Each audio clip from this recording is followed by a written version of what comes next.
근데 되게 중요한 얘기긴 하지. 고등학생들을 가르치고 나도 공부를 해보고 했지만 고등학생이 되면 분명히 늦는 게 있어. 급해지지. 그렇지. 초등학교, 중학교 때 좀 해왔으면 좋았을 것들이 있는데 근데 또 고등학교 때 성실한 친구들은 초등학교, 중학교 때 성실했냐 아니냐 하면 당연히 성실했단 말이야. 근데 성실했는데 왜? 뭐가 고등학교 가서 부족했다. 망가질까? 그렇지. 그거는 어떤 시간 채우기를 잘못하고 있었다는 얘기야. 그리고 그 시간 채우기가 잘못된 이유는 뭔가 보편적인 함정이 있었다는 거지. 우리는 그 보편적인 함정에 대해서 얘기를 하고 어떻게 시간을 채워야 되는지 해야 되고 그런 것들을 미션과 보상이라는 시스템으로 만들려고 하고 있고 왜 미션과 보상이라는 시스템이 적합한가에 대해서도 얘기를 할 거고 일단 첫 번째는 습관을 만들어야 된다. 습관을. 근데 분명히 잘하는 애들은 잘하는 애들만의 습관이 존재하는데 이 습관은 좋은 습관이 있고 나쁜 습관이 있지. 그럼 뭐가 나쁜 습관이냐? 또 뭐가 좋은 습관이냐 이거는 첫 번째는 공부라고 하는 건 인강을 듣고 그냥 그 문제를 풀고가 끝이 아니라 그 사이에 무수히 많은 작업들이 있는데 특히 집중하고 싶은 거는 문제풀이야. 수학은 문제를 풀어야 되니까 한번 생각을 해보자고. 만약에 자녀가 있다고 하면 자녀가 문제를 푸는 걸 가만히 지켜보면 얘가 얼마나 잘못된 습관으로 문제를 풀고 있는지를 바로 볼 수가 있어. 풀이 과정을 많이 쓴다는 과정. 그렇지. 풀이 과정을 많이 쓴다는 과정하에 근데 일단은 종이가 만약에 노트가 그냥 줄 노트가 아니라면 그리고 반으로 접해 있지 않으면 얘는 풀이를 중구난방으로 풀고 있을 확률이 되게 높다. 그리고 자기 풀이를 다시 안 볼 확률이 되게 높아. 이런 점이 있고 또 뭐가 있냐면 얘가 문제를 풀었어. 풀고 나면 책을 덮는지 아니면 채점을 하는지 이걸 봐야 돼. 채점을 안 한다? 문제를 풀었는데 채점을 안 한다? 그거는 공부를 하지 않은 거에 가까운 거지.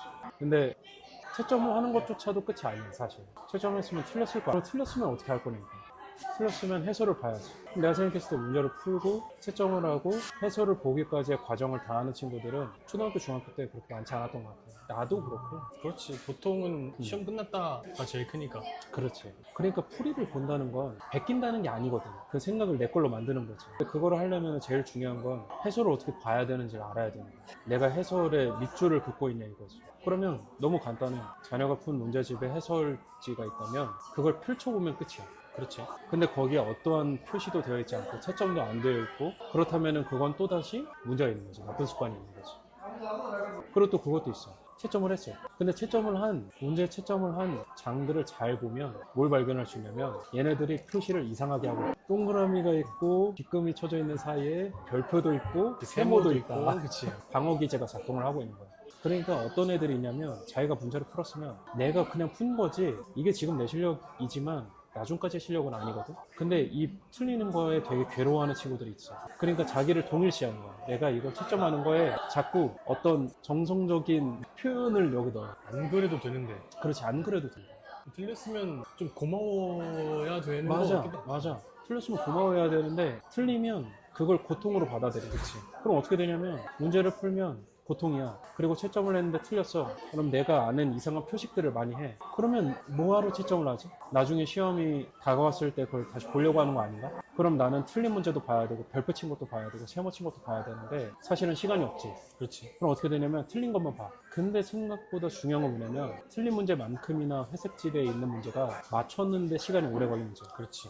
이거를 무조건 봐야 돼. 안 그러면 계속 얘는 회색지대에 머문다고. 근데 세모 치고 별표 친 애가 그것까지 보겠냐고.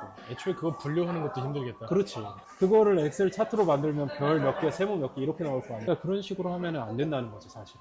틀렸으면 틀렸고 맞췄으면 맞춘 것이 이상한 표시 같은 걸 하면 안 된다. 근데 자연스럽게 그런 애들이 생긴다는 거야. 유형화된다는 거지. 그리고 그 채점을 하면은 맞은 게 있고 틀린 게 있을까? 틀렸을 때 분명히 왜 틀렸는지는 시험 보고 바로 채점해야지 기억이 나거든. 그렇지. 그거 정도는 체크는 해놔야지 그렇지. 나중에 편한 기억을 거지. 할 거 아니야. 그치. 그러니까 너무 좋은 얘기를 했는데 나는 그렇게 생각해. 공부는 머릿속에 도서관을 지낸다고 자주 얘기를 했었지. 그치.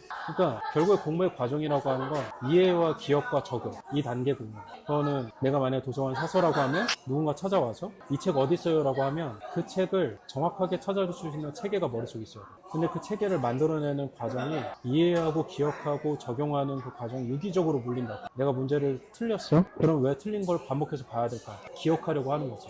왜 기억을 해야 될까? 똑같은 문제가 시험에 나오지 않지만 비슷한 상의 문제들이 나온다고. 그럼 내가 이 문제를 봤을 때 머릿속에 바로 떠올라서 그 문제의 상을 가지고 풀든지 아니면 그 순간에 내 사고력으로 풀어야 된단 말이야. 그리고 높은 확률로 수능을 제외하고 사실 내신은 대부분 암기 과목에 가까워. 수학이더라. 타임어택이란 말이야. 타임어택을 하려면 내 머릿속에 이 문제를 풀기 전에 풀려져 있어야 돼.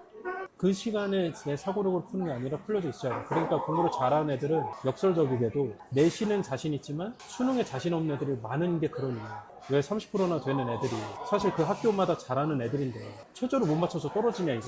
30%면 절대 적을 수치가 아니잖아. 그렇지. 3분의 1이지. 3분의 1인데 왜 그럴까? 걔네는 내신은 자신 있었고 수능은 자신 없었는데 거기에는 내가 아는 문제와 내가 모르는 문제 차이가 존재하는 거야. 그러니까 이런 과정들이 유기적으로 문제를 해설을 펼쳐보는 것만으로 바꾸는 거야. 그리고 문제를 푼 걸 채점한 걸 보는 것만으로도 사실 진단할 수 있다는 거지. 그러니까 초등학교 중학교 때 해줘야 되는 건 바로 이런 습관들에 대한 교정이고 그 앞서서 진단이야. 진단. 근데 그 진단하는 거는 사실 너무 쉽다. 필수인데 쉽다 이거. 그렇지. 일단 여기까지.